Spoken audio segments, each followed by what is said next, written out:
Hello friends, welcome to the channel. My name is Nishu. आज की जो हमारी क्लास है इडियम्स एंड फ्रेजेस की है। आइए कंटिन्यू करते हैं हमारी इडियम्स एंड फ्रेजेस की सीरीज को। सारे के सारे एग्जांपल्स जो मैंने इस क्लास में कवर किए हैं वो किसी ना किसी स्टेट या सेंटर के एग्जाम में आ चुके हैं। आइए स्टार्ट करते हैं आज की क्लास को। अ लाइव वायर। अ लाइव वायर का क्या मतलब है? एक ऐसी वायर जिसके अंदर करंट हो या वर्किंग वायर। लेकिन अगर इसी फ्रेज को हमें किसी बात को बताने के लिए यूज करना हो तो इसका क्या मतलब निकलेगा? देखिए, अ वेरी एक्टिव और एनर्जेटिक पर्सन। इन चारों ऑप्शंस में से जो सूटेबल आंसर है इसके अकॉर्डिंग वो ये बनता है कि कोई ऐसा पर्सन जो काफी एनर्जेटिक हो या काफी एक्टिव हो। अब इसको एग्जाम्पल में देख लेते हैं। The boy is a live wire, we should select him in the school team.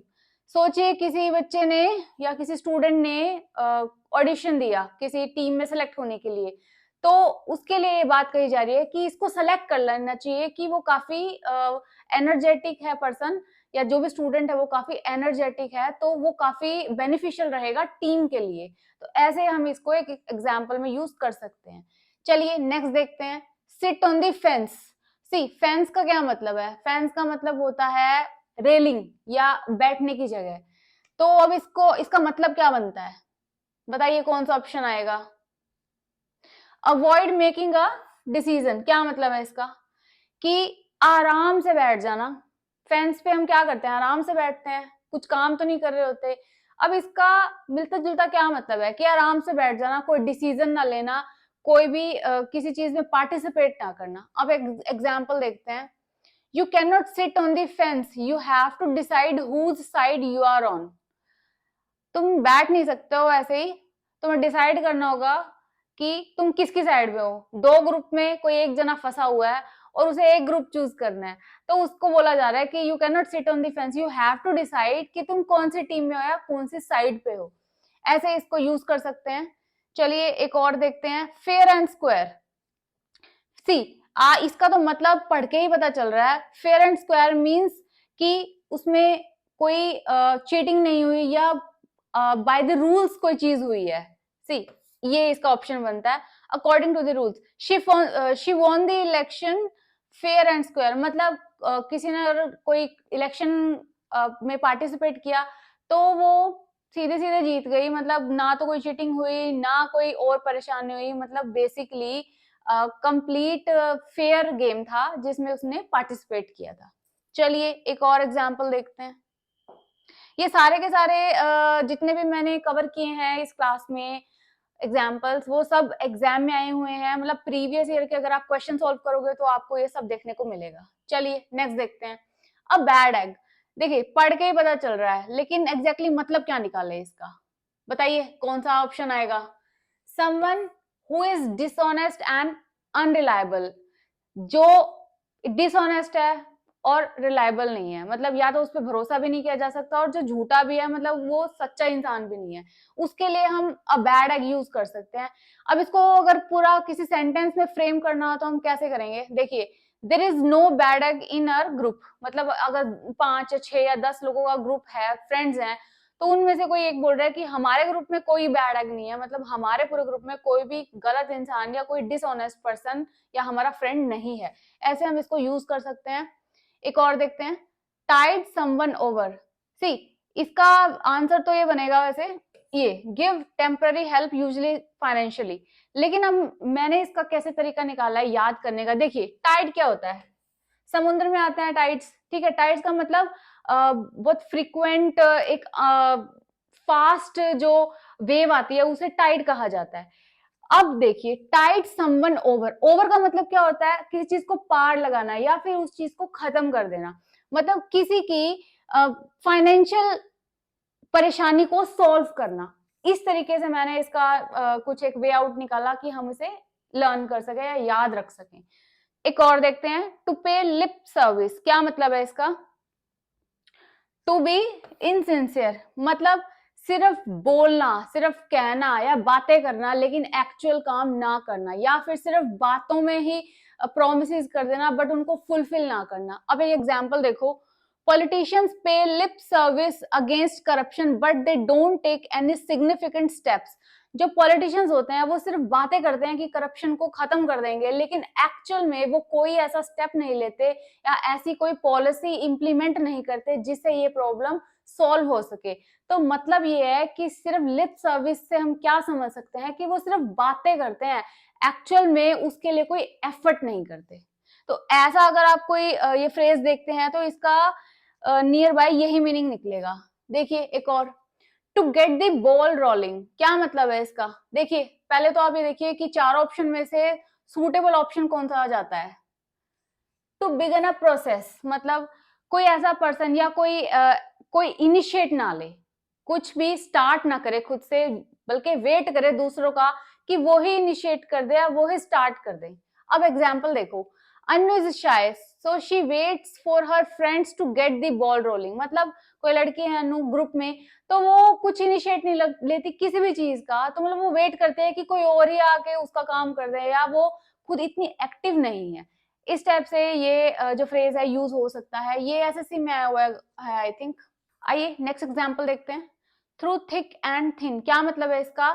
Challenging या डिफिकल्ट सिचुएशंस में साथ देना। एक एग्जांपल देखते हैं। I am thankful to my family and friends for taking care of me during thick and thin times, मतलब बुरे समय में मेरा साथ दिया मेरी फैमिली और फ्रेंड्स ने, तो मैं काफी थैंकफुल हूँ। तो ये वाली जो फ्रेज है आई थिंक आपने मूवीज में तो काफी बार सुनी होगी, इंग्लिश मूवीज में काफी बार ये फ्रेज हमें सुनने को मिलता है, तो काफी इजी था। चलिए नेक्स्ट देखते हैं। इसका ऑप्शन कौन सा बनेगा? अंडर ऑल कंडीशंस, मतलब हर एक सिचुएशन में, अच्छी सिचुएशंस में तो हर कोई साथ देता है, बट यहाँ पे जो बात हो रही है वो डिफिकल्ट या फिर बुरे समय की बात हो रही है। चलिए नेक्स्ट देखते हैं। ऑन द होराइजन, क्या मतलब है इसका? An event that is likely to happen soon, मतलब कोई ऐसी चीज जो होने वाली हो। देखिए example, we have new targets on the horizon, मतलब किसी ऑफिस में अगर आप काम कर रहे हैं, सी अगर आप बैंक की प्रिपरेशन कर रहे हैं, आप में से कोई अगर स्टूडेंट है जो बैंक की प्रिपरेशन कर रहा है, और जब आप बैंक की जॉब स्टार्ट कर लेंगे तो वहां पे क्वार्टरली टारगेट्स होते हैं, लाइक एवरी क्वार्टर बैंक का ब्रांच का टारगेट होता है, तो उसके में सेंटेंस बहुत सही जाएगा। चलिए एक और एग्जाम्पल देखते हैं। ऑन क्लाउड 9, क्या मतलब है इसका? काफी खुश होना, एक्सट्रीमली हैप्पी। तो देखिए एक sentence, he has been on cloud 9 ever since he cleared government exam. सोचिए अगर किसी का एग्जाम क्लियर हो जाए और उसकी जॉब स्टार्ट हो जाए तो उसकी खुशियों कोई ठिकाना नहीं होगा। उसमें हम ये फ्रेज यूज कर सकते हैं कि ही इज ऑन क्लाउड 9, मतलब एक्सट्रीमली हैप्पी। चलिए एक और एग्जाम्पल देखते हैं। Draw the line at something, मतलब accept something up to a particular point, मतलब बाउंड्रीज सेट कर देना, मतलब किसी चीज की लिमिटेशन सेट कर देना कि कितना पॉसिबल है या उसके आगे पॉसिबिलिटी नहीं है। एक एग्जाम्पल देखिए, his father drawers the line at his coming in after midnight, मतलब सोचो किसी के फादर काफी लिबरल हैं चीजों को लेके, काफी चीजें अलाउ कर देते हैं, बट उनकी भी एक लिमिटेशन है कि वो अपने बेटे को 12 बजे के बाद अलाउ नहीं करते बाहर रहना।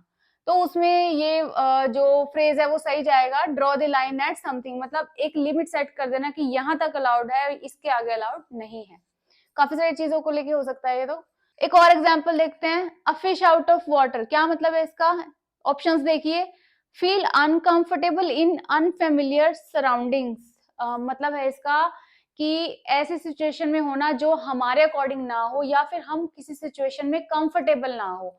जैसे अगर कोई न्यू सिटी में जाते हैं, या हम किसी न्यू सराउंडिंग्स में या न्यू ग्रुप में जाते हैं, या ये समझ लीजिए आप किसी नए स्कूल में ही जाते हैं, तो वो जो कंडीशंस होती हैं वो आपके अकॉर्डिंग नहीं होती, या आप वहां पे किसी को जानते नहीं है, तो ऐसे कुछ अनफेमिलियर कंडीशंस या अनकंफर्टेबल सिचुएशंस में ये वाला फ्रेज हम यूज कर सकते हैं। चलिए एक और एग्जांपल देखते हैं। To be light years away, see light years away हमने साइंस में पढ़ा है कि मतलब बहुत साल दूर होना, है ना। इसको एक एग्जांपल में देखते हैं। पहले तो इसमें समझिए कि कौन सा ऑप्शन आएगा। An extremely long time from now in the past और फ्यूचर, मतलब कोई ऐसा इवेंट जो पॉसिबल नहीं है होना, बट उसको फ्रेज में हम कैसे यूज करेंगे। देखिए, a cure for such disease is still probably light years away. मतलब अगर कोई किसी बीमारी के बारे में बात हो रही है कि कोई ये बोल रहा है कि उसका अभी तक कोई भी इलाज नहीं आया है, तो वो लाइट ईयर्स अवे है। मतलब नियर फ्यूचर में भी इट इज नॉट पॉसिबल कि उसका कोई क्योर मिले। मतलब एक इम्पॉसिबल सी सिचुएशन जो हो नहीं पाएगी। लेकिन अगर उसको फ्रेज में यूज करना हो तो हम ये फ्रेज यूज करेंगे कि ऐसी चीजें या ऐसी कुछ बातें जो इम्पॉसिबल हो। एक और एग्जांपल देखते हैं, a square deal. See square जहां पे भी आप देखेंगे ना, वहां पे फेयर टाइप कुछ ऐसा मीनिंग निकलेगा। चाहे हमने पहले भी ऐसा कुछ एक देखा था एग्जाम्पल, फिर से स्क्वायर पे आया है। देखिए क्या मतलब निकलता है इसका, a fair agreement. We got a square deal on the purchase of the car. मतलब जितनी उसकी वैल्यू थी या जितनी उसके हिसाब से अमाउंट आना चाहिए था वो मिल गया। अ स्क्वायर डील मतलब एक पॉसिबल फेयर डील। चलिए एक और एग्जांपल देखते हैं, ऑन एज। क्या मतलब है इसका बताइए? Nervous and unable to stress. On edge का मतलब है बिल्कुल परेशान हो जाना किसी सिचुएशन में, या फिर उस सिचुएशन को मतलब झेल ना पाना। देखिए, students are on edge when results are about to be announce. जब आपका कंपटीशन का एग्जाम का रिजल्ट आता है तो you are on edge because you are so nervous कि पता नहीं क्या रिजल्ट आएगा। वैसे तो हमें पता ही होता है क्या रिजल्ट आएगा। चलिए एक और एग्जांपल देखते हैं, द गिफ्ट ऑफ द गैब। अगर आपको गैब का मतलब समझ आ गया तो आप इसका फ्रेज का मतलब निकाल पाएंगे। गैब का मतलब होता है बातचीत करना। तो गिफ्ट ऑफ द गैप का मतलब क्या है? ऐसा पर्सन जिसको बातचीत करनी आती हो या बहुत अच्छे से जो बातचीत कर सकता हो। Talks well and persuasively. अब ये समझिए कि एक अच्छे स्पीकर को होने के लिए बातचीत करने का गुण उसमें बहुत जरूरी है। एक अच्छा स्पीकर कब बनता है? जब वो अपनी बात को सामने वाले के सामने रख पाता है, वैसे ही जैसे वो चाहता है। वरना तो क्या होता है, हम बोलते कुछ हैं और लोग समझते कुछ हैं, है ना? चलो नेक्स्ट एग्जाम्पल देखते हैं, feel at sea. Feel at sea का क्या मतलब है?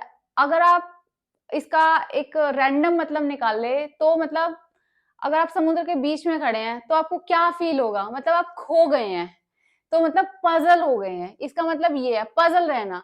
अब एक एग्जाम्पल देखो, फील लॉस्ट और कंफ्यूज्ड। देखिए, I always feel at sea during my exams. मतलब मुझे हमेशा ऐसा लगता है कि मैं पजल हो गया जब भी मैं एग्जाम देता हूँ। ये तो सभी के साथ होता है, राइट? चलिए एक और एग्जाम्पल देखते हैं, ट्विडलिंग वंस थम्स। क्या मतलब है? ट्विडलिंग मतलब बैठे बैठे कुछ काम ना होना और अपना टाइम पास करना, अपने कुछ कुछ भी ना करते हुए ऐसे हाथों को, अपने अंगूठों को ऐसे जबरदस्ती ऐसे छेड़ना, मतलब कुछ भी ना करना। तो देखिए इसके लिए फीलिंग बोर्ड। बैठे बैठे आप क्या करेंगे? कुछ भी नहीं करेंगे तो क्या करेंगे? हाथों को ऐसे घुमाएंगे। आई वॉज ट्विडलिंग माई थम while waiting at the airport. कोई एयरपोर्ट पे वेट कर रहा है ना, कहीं जाने के लिए, तो अगर उसके पास कुछ काम नहीं है तो वो बैठा बैठा क्या करेगा? ट्विडलिंग एट थम्स मतलब बैठे बैठे अपने अंगूठों के साथ खेलना। देखिए next, out of the blue. 100 और टाइम सुना होगा हमने। आउट ऑफ द ब्लू मतलब अचानक से कुछ हो जाना, जिसकी कुछ एक्सपेक्टेशंस नहीं थी या जिसकी हम उम्मीद नहीं कर रहे थे, बट ऐसी कोई घटना घट जाना या ऐसा कोई इवेंट हो जाना। देखिए example, out of the blue my school friend called me. सोचो आपको कोई फ्रेंड आपको 10 साल बाद कॉल करे, आउट ऑफ द ब्लू। आप थोड़ी सोच रहे होंगे, एक्सपेक्ट कर रहे होंगे कोई आपको कॉल करेगा, but out of the blue किसी ने कॉल कर ली, तो वो एक अनएक्सपेक्टेड थिंग थी। तो ऐसे फ्रेजेस में हम ये यूज कर सकते हैं। चलिए एक और देखते हैं, टू फैन दी फ्लेम्स। इसकी हिंदी निकालो पहले आप, मीनिंग निकलते ही आपको फ्रेज समझ आ जाएगा। फैन मतलब हवा देना, फ्लेम्स मतलब आग को हवा देना। आग को हवा देना का मतलब क्या होता है?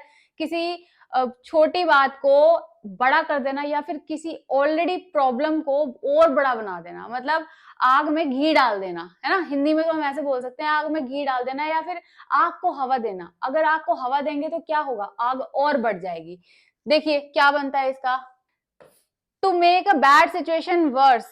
मतलब कोई सिचुएशन पहले से खराब है, उसको और हवा देके उसको और वर्स्ट बना देना। एग्जाम्पल देखो, कोविड-19 outbreak fans the flames of the US China business relations. मतलब यूएस चाइना में पहले से कोई टेंशन चल रही थी बिजनेस को लेके, जैसे ही कोविड-19 का ब्रेकआउट हुआ, जैसे ही ये बात आई कि ये कोविड-19 जो है that is spread from China, तो सिचुएशन जो है यूएस चाइना की बहुत ज्यादा खराब हो गई। ये ऐसा एग्जाम्पल है जो आप आई थिंक अब समझ गए होंगे। एक और देखते हैं, to fight tooth and nail, मतलब बताइए कौन सा ऑप्शन जाएगा? टू फाइट और compete with great ferocity and intensity, मतलब जी जान लगा के कोई चीज के लिए कोशिश कर लेना। देखिए example, Aman fought tooth and nail to keep his job during कोविड-19। एज वी नो, कोविड-19 में काफी सारे लोगों ने अपनी जॉब खो दी थी, तो उसमें अमन एक पर्सन है, उसने काफी मेहनत करी कि उसकी जॉब रह जाए और उसकी जॉब ना जाए। तो ऐसे एग्जाम्पल्स में हम ये यूज कर सकते हैं। Thank you. आज की हमारी क्लास यहीं खत्म होती है। आज के जितने भी एग्जाम्पल्स थे वो सारे एग्जाम में आए हुए एग्जाम्पल्स थे। Kindly subscribe the channel. Thank you so much for watching the class.